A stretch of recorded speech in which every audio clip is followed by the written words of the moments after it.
video kali ini saya akan bercerita tentang latar belakang dari channel ini. Kemudian perkenalan juga, karena di video-video sebelumnya saya belum sempat berkenalan. Jadi seperti kata pepatah, tak kenal maka tak sayang. Maka di video kali ini saya akan bercerita sedikit tentang saya, perjalanan karir saya di dunia kulineri. Alasan kenapa saya membuat channel ini adalah saya ingin berbagi pengetahuan, berbagi tips, berbagi info-info seputar kulineri kepada teman-teman semua, supaya bisa menambah wawasan, menambah lagi satu referensi di dunia kulineri, dan juga memberikan teman-teman semua inspirasi dalam memasak. Oke, jadi harapan saya semoga video-video saya nanti bisa bermanfaat, bisa menjadi inspirasi untuk teman-teman semua, supaya bisa dapat lagi lebih berkreasi, lebih kreatif lagi dalam memasak. Dan supaya channel ini tetap juga eksis, bisa berkembang, dan saya bisa membuat lebih banyak lagi video, tips-tips, info-info. Saya membutuhkan support dari teman-teman semua untuk subscribe, like, comment, dan juga share video-video saya. Dan jangan lupa juga tombol lonceng itu dihidupkan agar teman-teman semua bisa mendapatkan notifikasi apabila saya mempunyai video-video terbaru tentang tips, resep, dan cara memasak, supaya kita bisa saling sharing ya. Kalau ada permintaan, ada pertanyaan tentang video saya, tentang resep-resep saya, boleh langsung ditulis di kolom komentar. Oke, nama saya Muhammad Hatta, biasa disapa dengan panggilan Hatta. Saya mulai berkarir di bidang kulineri itu semenjak tahun 1997. Dan waktu itu saya bergabung dengan pre-opening team salah satu hotel yang akan buka di Manado. Posisi pertama saya sebagai apprentice. Ya, apprentice ini posisi yang wajib kita pegang apabila kita baru mulai akan berkarir di bidang kulineri. Kemudian karena waktu itu terdampak krisis moneter, jadi hotel ini nggak jadi batal untuk buka. Jadi kita semua di rumahkan akhirnya. Kemudian saya pernah juga ikut sebagai tim F&B service di salah satu chain hotel internasional yang juga ada di Manado waktu itu. Saya pernah menjadi waiter, kemudian pernah juga menjadi bartender di hotel itu. Tapi karena saya punya passion di kitchen, akhirnya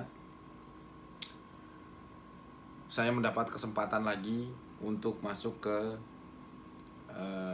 kitchen lagi di salah satu hotel juga di Manado. Saya di situ sebagai cook helper, dan saya berkarir di hotel tersebut lumayan lama, ya, hampir 6 tahun berkarir di situ. Dan saya tidak pernah membatasi diri saya untuk belajar semua section yang ada di dapur. Saya belajar semua pengetahuan yang ada di dapur, dan akhirnya saya merasa tidak cukup kalau saya terus-menerus berada di dapur tersebut, ya, karena saya ingin berkembang. Akhirnya mulai dari situ saya mulai merantau, keluar dari zona nyaman saya ke Kalimantan, dan mulai bergabung dengan beberapa hotel yang ada di Kalimantan, lebih tepatnya di Balikpapan. Kemudian saya juga pernah bergabung dengan salah satu fine dining restoran yang ada di Middle East. Dan akhirnya saya jatuh cinta dengan culinary art. Saya jatuh cinta dengan fine dining. That's why semua makanan-makanan saya, style saya memasak itu berkiblat kepada fine dining. Kenapa fine dining? Karena fine dining ini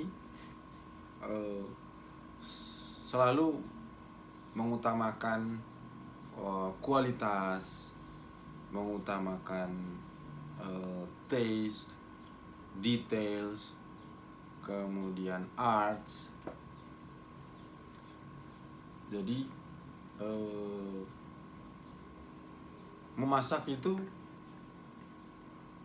tidak hanya sekedar memasak. Jadi memasak itu adalah art. Memasak itu adalah seni yang perlu kita hayati, perlu kita dalami untuk menghasilkan produk yang berkualitas. Itu yang selalu saya tanamkan ke semua tim saya, agar supaya mereka yang baru akan memulai karirnya di dunia kulineri itu bisa memperhatikan hal-hal tersebut. Semenjak saya kembali dari Middle East, saya bermimpi untuk membuka restoran sendiri dengan style saya sendiri, cara memasak saya sendiri. Mulai dari situ saya mulai menabung, mulai memberikan jasa-jasa saya kepada orang yang ingin membuka restoran, ingin membuka kafe, sambil saya mempelajari cara untuk membuka restoran sendiri. Dan akhirnya pada tahun 2018 saya mendapatkan kesempatan untuk membuka restoran saya sendiri di Jogja. Awalnya restoran saya ini berjalan lancar, namun setelah pandemi, akhirnya saya harus mencoba untuk bertahan di tengah pandemi.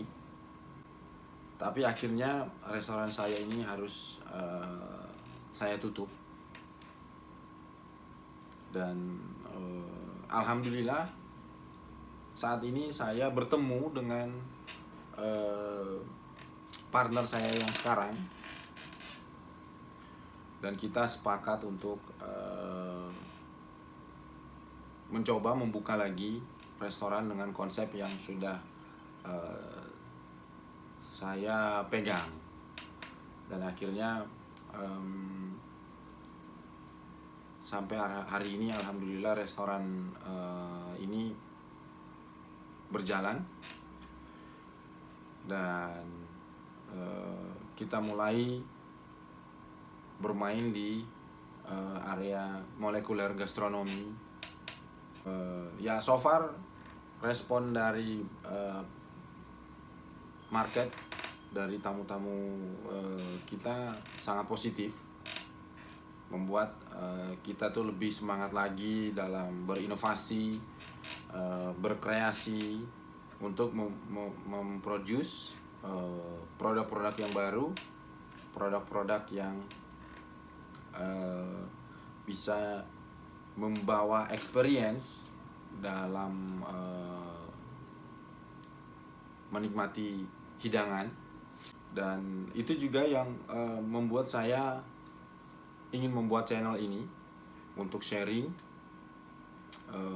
memberikan informasi, inovasi-inovasi apa saja yang sudah ada di dunia kulineri, supaya buat teman-teman semua yang ingin berkarir di dunia kulineri bisa bisa mendapatkan referensi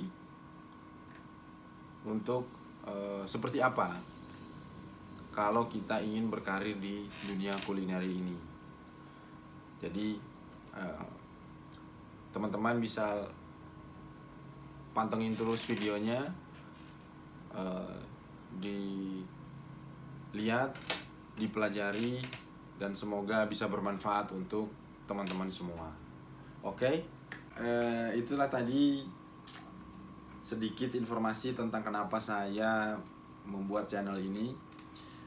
Sedikit informasi juga tentang latar belakang saya. Semoga video saya nanti, channel saya ini bisa menjadi inspirasi, bisa memberikan informasi, dan juga bisa menjadi hiburan buat teman-teman semua yang pecinta kuliner, buat teman-teman yang juga baru mau berkarir di dunia kuliner, buat teman-teman yang membutuhkan inspirasi dalam perkembangan dunia kuliner. Semoga resep-resep saya juga bisa bermanfaat buat teman-teman semua. Kemudian semoga channel ini juga bisa berkembang nantinya. Tentunya hal ini dapat terrealisasi dengan support teman-teman semua, ya, dengan cara di subscribe, kemudian di like video-videonya, di komen video-videonya, di share video-videonya, dan juga apabila ada pertanyaan, apabila ada masukan tentang video-video saya, bisa langsung dituliskan di kolom komentar. Oke, jadi jangan lupa tetap disupport channel ini, didukung channel ini supaya kita bisa terus berinovasi, memberikan informasi, memberikan tips, membagikan resep-resep, dan menjadi hiburan buat teman-teman semua. Oke.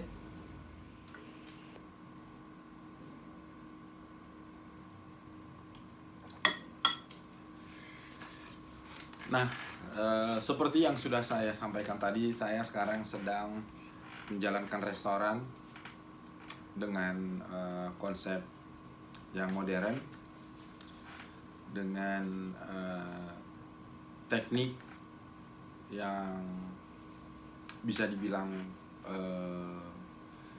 belum begitu banyak yang dipakai di Indonesia. Kita sekarang menjalankan restoran dengan konsep molekuler gastronomi, yaitu teknik memasak yang menggabungkan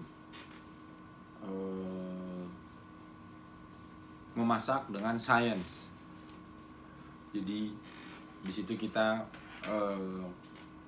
mencoba untuk membuat makanan yang dibantu oleh reaksi kimia bahan makanan tersebut, tentunya dengan beberapa bahan kimia yang food grade atau yang aman untuk makanan. Dan kalau kalian mau tahu restorannya seperti apa, boleh silahkan di cek Instagram kami di The Sense Jogja. Di situ bisa lihat sedikit banyak informasi tentang restoran kami, restoran saya, produk-produk yang kami jual, produk-produk yang kami provide untuk tamu-tamu kami, dan keseruan-keseruan restoran kami, tim-timnya juga yang sangat membantu saya, yang kita sama-sama bekerja keras untuk memajukan restoran ini.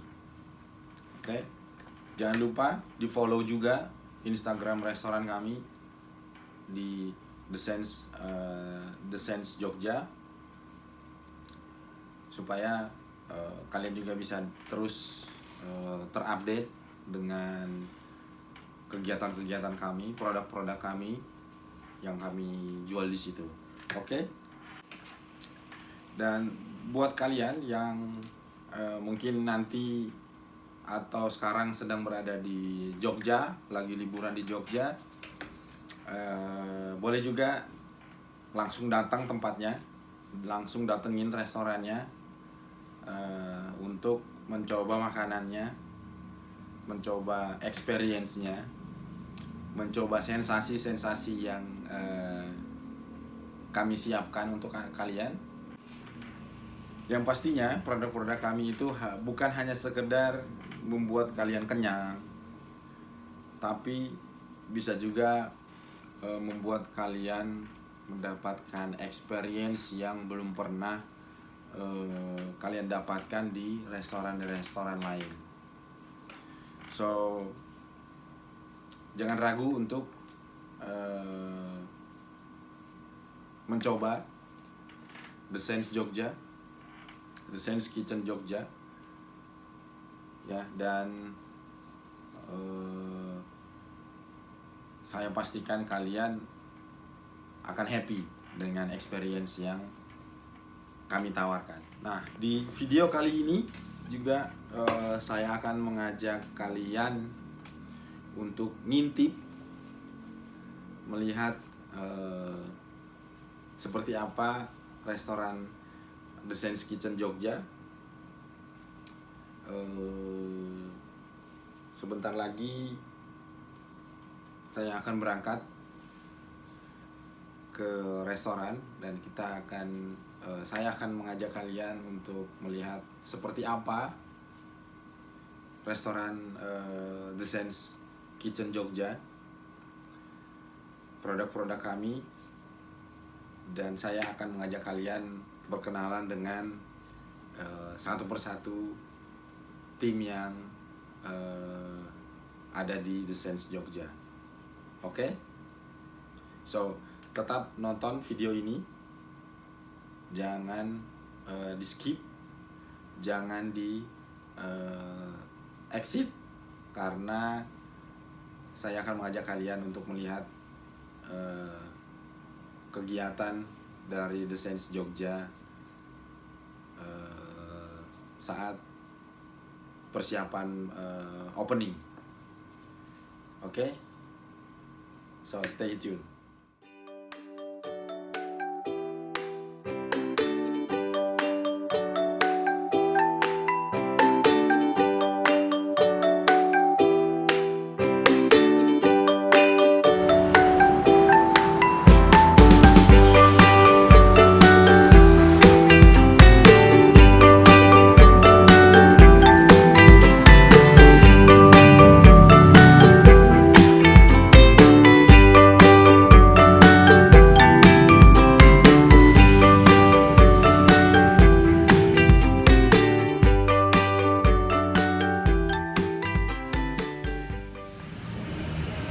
Ya, kita sekarang sudah ada di The Sense Kitchen Yogyakarta. Nanti akan saya perkenalkan tim-tim dari The Sense Jogja. Let's go. Ini ada Monique, restoran supervisor.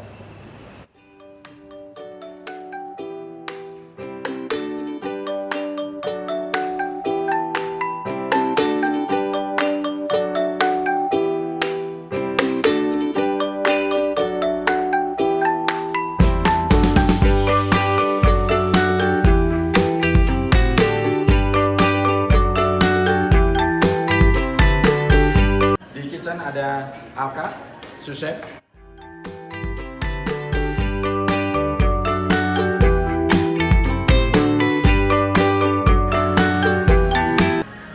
Di bar ada head bar, Seno.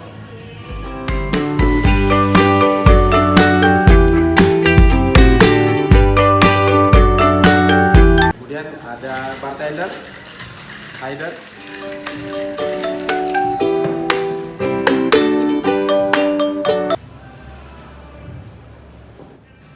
Server, ada Catherine,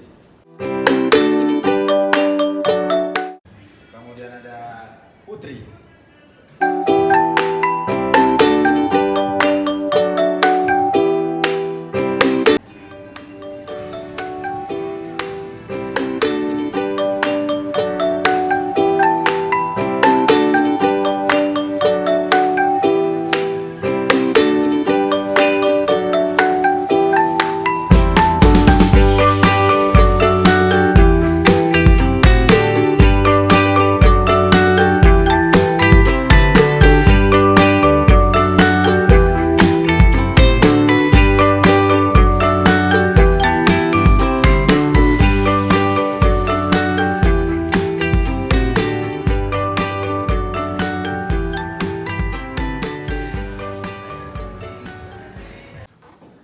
Oke, tadi sudah saya perkenalkan tim-tim dari The Sense Kitchen. Dan kegiatan saya tiap hari ya ada di The Sense Kitchen, termasuk manage dari semuanya, manajemen. Dan nanti di video selanjutnya saya akan menunjukkan salah satu produk yang kita punya. Ada molekular gastronomi seperti edible balloon, kemudian edible stones, edible sand, caviar yang kita bikin. Dan semoga channel ini bisa menjadi inspirasi buat semuanya, buat teman-teman yang ingin mengembangkan knowledge di bidang kulineri. Oke, jadi tonton terus video-video dari Cookworks. Semoga video-video saya nanti bisa bermanfaat buat semuanya. Oke, ikuti terus Cookworks by Hatta. Buat teman-teman yang ingin berkarir di kulineri atau ingin mengembangkan diri di dunia kulineri, yang harus diingat adalah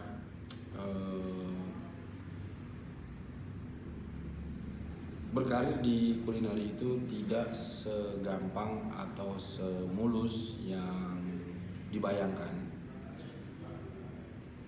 Perlu dedikasi yang tinggi, keinginan yang selalu untuk belajar, untuk selalu mengembangkan knowledge, skill, dan yang terpenting harus mau bekerja keras, karena di kulineri itu, di kitchen itu pekerjaannya sangat berat, terutama kalau kita berbicara mengenai standar dan juga value dari semua makanan yang kita produce di dapur, sehingga ekspektasi tamu yang datang itu bisa terpenuhi, bukan semata-mata masak jadi serve, masak jadi serve. Oke. Tamu-tamu yang mau datang ke restoran kita dan mau kembali ke restoran kita itu adalah tamu-tamu yang membawa ekspektasi lebih setiap kali mereka berkunjung. So itulah kenapa pentingnya kita untuk selalu mengembangkan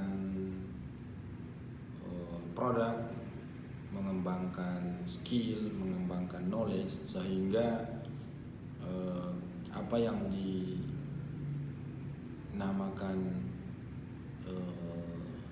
exceeding guest expectation itu bisa terpenuhi. Dengan demikian restoran kita itu akan bisa lebih berkembang, lebih maju, lebih dikenal orang, bukan karena tempatnya yang cozy, tempatnya yang nyaman, tapi lebih ke produk yang kita tawarkan ke customer, produk yang kita jual ke customer, makanan dan minuman yang kita serve ke customer, sehingga mereka mau dan akan kembali lagi untuk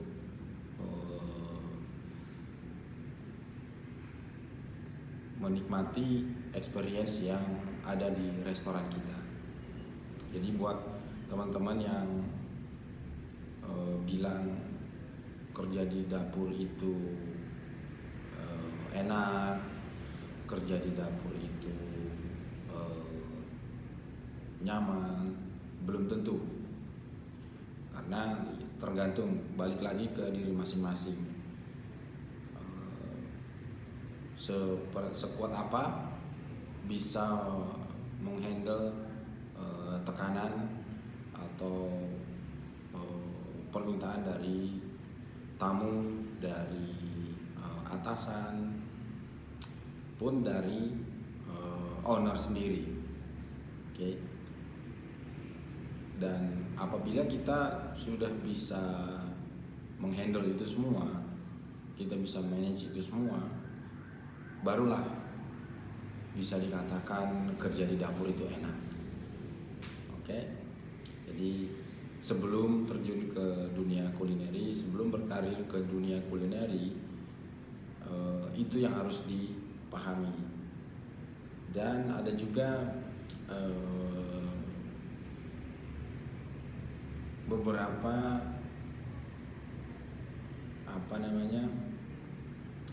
sacrifice atau pengorbanan yang harus kita hadapi, seperti kehidupan kita yang upside down dari orang lain. Contoh, kalau kita kerja di restoran atau F&B atau hospitality, hidup kita otomatis akan berbeda dengan orang pada umumnya. Jadi saat orang-orang itu libur, saat orang-orang itu kumpul dengan keluarga, saat orang-orang itu menikmati waktu, di saat itulah kita diminta untuk bekerja. Saat orang-orang makan, waktunya makan, entah itu makan siang, makan malam, makan pagi, di saat itulah kita diminta untuk bekerja. Jadi ini hal terpenting yang menurut saya harus dipahami sebelum terjun berkarir di dunia kulineri. Oke? Jadi kalau ini sudah bisa kita pahami, saya rasa berkarir di kulineri, di hospitality itu merupakan sesuatu yang mudah untuk kita jalani. Oke, tadi kita sudah berkenalan dengan tim The Sense. Sekarang kita mau bikin soft roll. Jadi soft roll ini kalau di The Sense dipakai untuk peneman tamu sambil menunggu orderannya dimasak. Dan bahan-bahannya yang kita pakai tepung protein tinggi, kemudian ada butter, yeast, susu, dan telur dan gula. Oke, kita sekarang mulai bikin.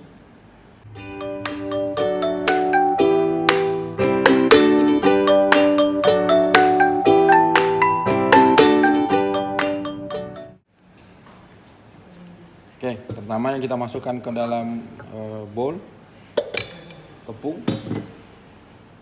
gula pasir, yeast, dan telur.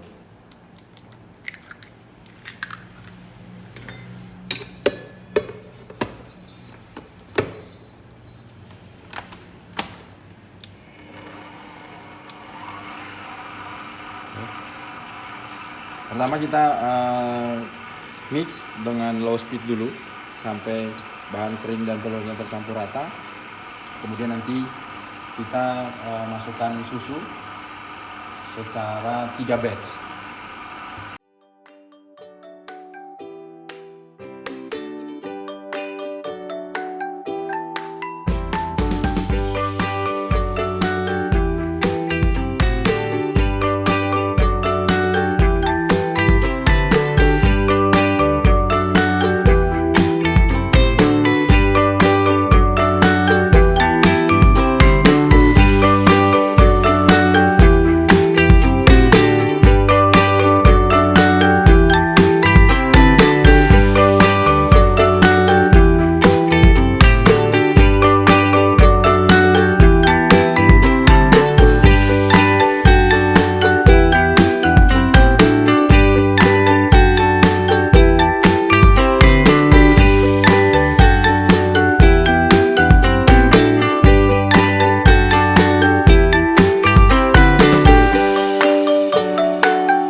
Oke, ini akan kita mix sampai dia hampir kalis.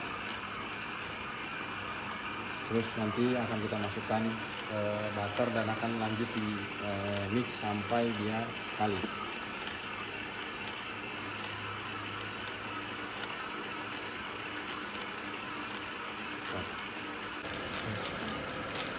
Oke, adonannya sekarang sudah hampir kalis.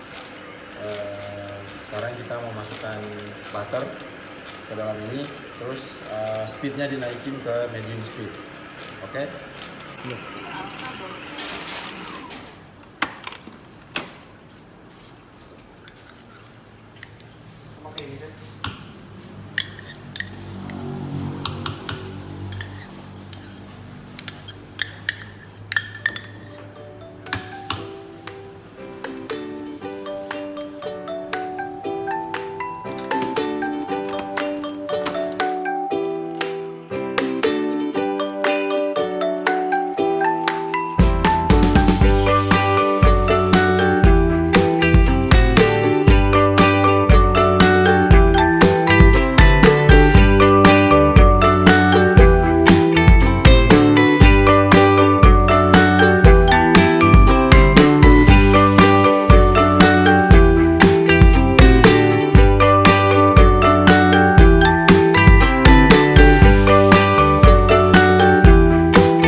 Oke, adonan kita sudah ngembang.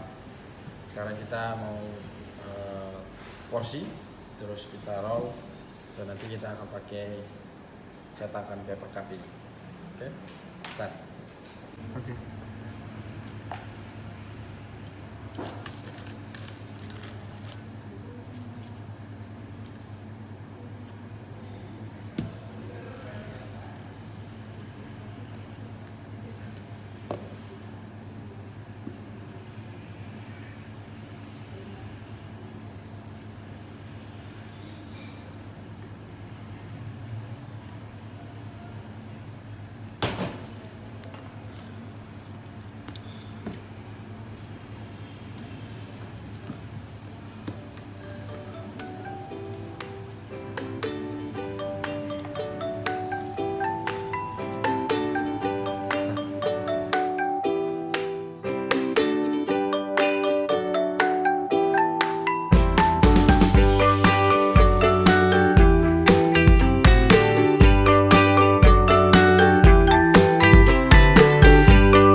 evaluasi. Sekarang kita tunggu lagi, kita proofing lagi selama kurang lebih 20 sampai 30 menit atau ya sampai double size.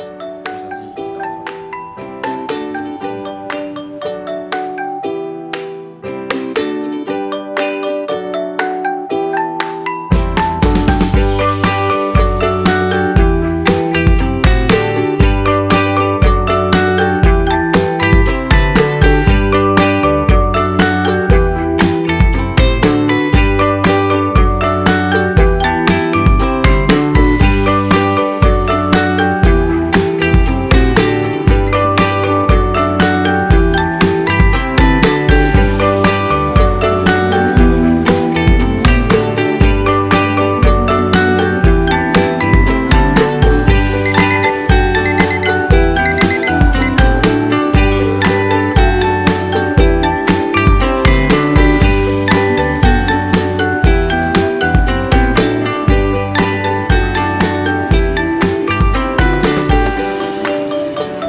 Oke, teman-teman semua, itu tadi video saya yang sudah menjelaskan kenapa saya membuat channel YouTube ini. Kemudian saya sudah mengajak teman-teman semua untuk melihat restoran yang sedang saya jalankan dan juga berkenalan dengan tim-timnya. Dan terakhir saya sudah juga membagikan video gimana cara kami di The Sense Kitchen membuat roti yang biasanya kami berikan untuk tamu-tamu yang datang, untuk mereka sambil menunggu makanan mereka, orderan mereka itu kita proses, mereka bisa sambil makan roti tersebut. Dan roti ini kita pakai yang soft bun, soft roll, karena tamu-tamu kami lebih senang makan roti yang lembut. Sedikit tips dari saya untuk membuat roti yang lembut kemudian moist. Itu yang pertama,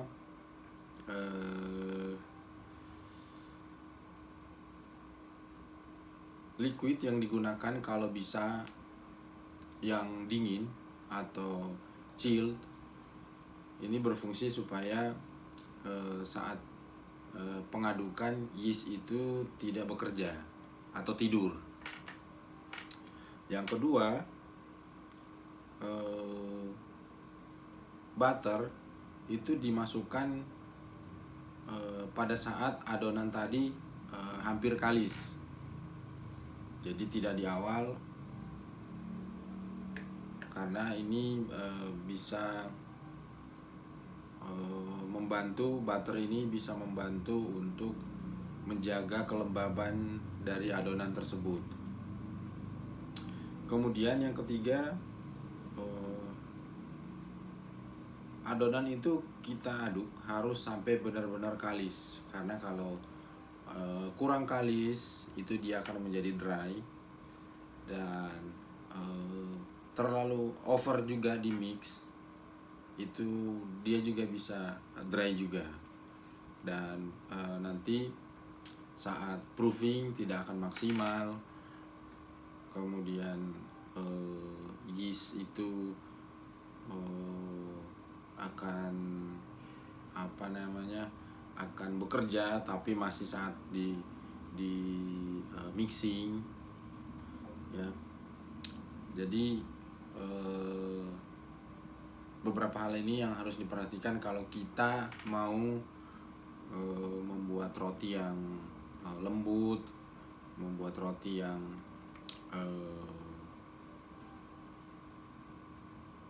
moist atau lembab.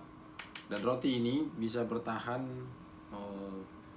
dengan kelembaban yang sama kurang lebih 2-3 hari tanpa bahan pelembut atau bahan bahan pengembang dan segala macam yang dijual di pasaran.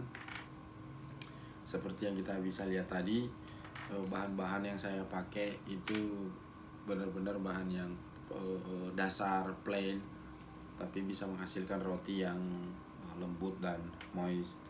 Jadi bisa lebih maksimal lagi, dan pastinya rasanya pasti akan lebih bisa dinikmati oleh tamu-tamu. Oke, demikian video saya kali ini. Semoga bisa bermanfaat, bisa menjadi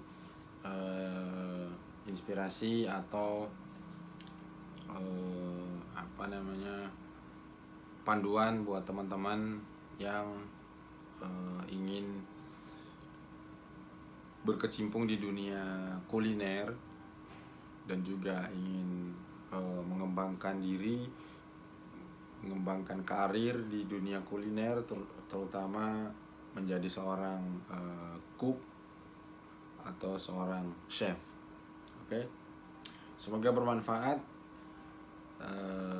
Kita ketemu lagi di video-video saya selanjutnya, dan jangan lupa support